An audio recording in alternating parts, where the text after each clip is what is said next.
Hello বন্ধুরা, তিনজনে ready হয়ে বেরিয়ে পড়লাম। বড়মশাই লোকেশন দেখবে বলে ফোনটাকে গাড়িতে সেট করে নিল। যাই হোক, আমিও ভিডিও করব বলে ফোনটাকে বের করে নিলাম। লুকটা কেমন লাগছে অবশ্যই কমেন্ট করে জানিও।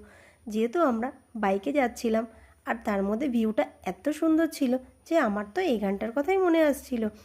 এই পথ যদি না শেষ হয় তবে কেমন হতো তুমি বলো তো। যাই হোক, আমাদের পথ শেষ হয়ে গেল, আমরা আমাদের গন্তব্যে পৌঁছে গেলাম। এই দেখো, এটা হচ্ছে আমার দুষ্টু মিষ্টি নাতির আজ অন্নপ্রাশন ছিল। হ্যাঁ, ঠিকই শুনেছ, এই বয়সে আমি দিদুন হয়ে গেছি। যাই হোক, সোনা এদিকে বেলুন পেয়ে খুশি। আর এটা হচ্ছে আমার নাতির মাম্মি মানে মনা। ও তো ক্যামেরা অন করা দেখেই লজ্জা পেয়ে গেল। যাই হোক, অনেকটা দেরি হয়ে গেছে, তাই আমরা খাবারের দিকে চলে গেলাম। যাই হোক, সবাই মিলে আমরা একসঙ্গে খেতে বসে পড়লাম। মনা, আমি, কাকিমণি। এই দেখো, খাবার শুরু হয়ে গেল।